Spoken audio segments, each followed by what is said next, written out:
you talk about how he played at Gonzaga. Well, he actually had a game here. You're right. What the tables have turned as LeBron sticks a three. It's like those two guys is the way to go. Boston does the same thing with Tatum. Era.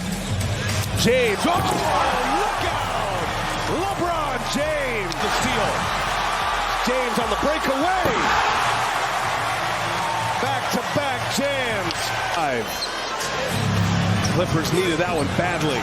James with an answer. I was wrong about LeBron James, and I have to admit it, I am absolutely baffled by what this man has been able to do over the course of his career. Right at the start of the NBA season, around the time that I started this channel, I posted a video with probably my biggest hot take prediction of the year, and to be honest, I didn't even think it was that big of a hot take. You see, I thought there was no question that this would be the season LeBron James starts declining. Not declining to the point where he becomes unplayable or even declining to the point where he's effectively a role player. No, I still thought LeBron would be a borderline all-star, averaging over 20 points per game, but I truly thought this would be the season where he would no longer, or we would no longer see LeBron selected to an All-NBA team or be considered a top 10 player in the league. And like so many others who thought we would eventually see a decline in LeBron James, at some point we realized we should never underestimate LeBron and his ability to overcome the odds and defeat Father Time. In fact, over the last 2 seasons, in his late 30s, LeBron has been more productive than he has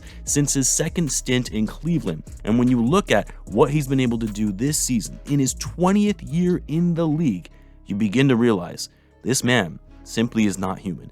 If you're new to the channel and you enjoy the content, feel free to subscribe to help the channel and community grow. And in return, I'll be providing more NBA content like this all season long. Now, of course, we know LeBron James is just a few points shy of breaking Kareem Abdul-Jabbar's all-time scoring record. A record in and of itself was thought to never have been broken in today's NBA of load management, injuries, increased level of competition, etc. And when LeBron does in fact break that record, I'll have a video out detailing more about just how insane breaking this record is purely from a statistical standpoint and why truly this record will never be broken again after that. But first, some context. To truly make you understand what LeBron James is doing is absolutely unprecedented. When LeBron James entered the league back in 2003 as arguably the biggest hype prospect the league had ever seen, the minute he stepped on the court in his NBA debut, people knew this kid was going to be something special. But just like every other all-time great, there comes a time in which the body catches up to them.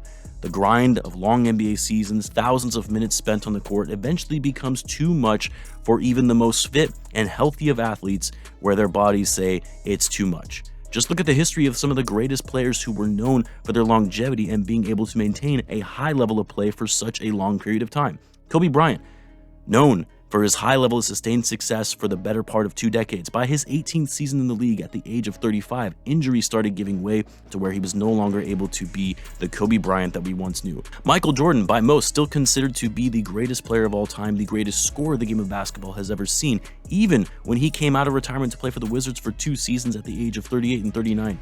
He still wasn't the same Michael Jordan. Still averaged over 20 points per game in both of those seasons, but nothing close to the level of what we have seen from LeBron this season at 38, averaging over 30 points per game. And LeBron didn't retire twice to step away from basketball, conserving energy and minutes played on the court. Karl Malone, second on the all-time scoring list, didn't even make it to his 20th season in the league before retiring, and in the final year of his career at age 40, he was more or less a shell of himself, playing only half of the season and averaging 13 points per game. Shaq also didn't make it to his 20th season in the league and fell off dramatically by the time he hit 37 and was borderline unplayable by his last season in the NBA at age 38, playing with the Boston Celtics. And then Kareem, without question, a top 5 player of all time, a man who had one of the longest careers in NBA history and currently holds the all-time scoring record for the next couple of weeks anyway, played 1,560 games total over the course of his career, second all-time in games behind only Robert Parrish. And despite his sheer dominance over the course of his career, by his 18th season in the league at the age of 39, he regressed dramatically, no longer able to be the dominant scorer and rebounder he once was, and he slowly started to decline from there, averaging 14 points per game and 10 points per game in his 19th and 20th seasons respectively, while all of his other numbers continued to drop as well. Now, the man who holds the record for most seasons in the NBA, who played an incredible 22 years in the league, amassing 1,541 games, which is third all-time just behind Kareem, Vince Carter, was an amazing talent, a gifted athlete and scorer in his prime, a superstar in his own right.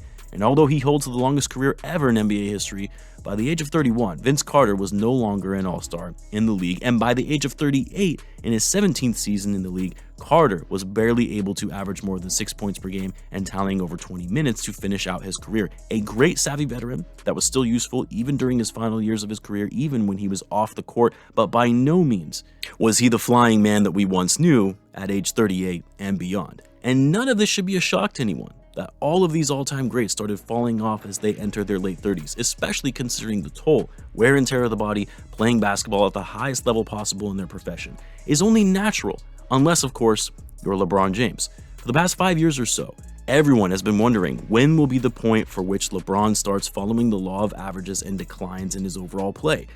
When will he finally show us that he is in fact human after all and can't keep up this level of play forever? Now granted, LeBron has regressed slightly from his peak prime days in which he was absolutely dominating the league on both ends of the floor. His overall defense is not what it used to be, his quick first step isn't to the level we once saw when he was in his 20s, and his level of impact on the court, when you look at his on-court, off-court numbers, have also dipped slightly, and as great as he has been, he's not winning on the same level he used to, where we were seeing him go to the NBA Finals damn near every season regardless of what team he was on. But consider this for a moment. LeBron James is currently averaging 30.2 points per game, 8.5 rebounds, and 6.9 assists on insane efficiency, 50% from the field, and a PER of 25.7, which is currently 7th in the entire NBA, 10th in the league in overall box plus minus, 7th in the league in offensive box plus minus.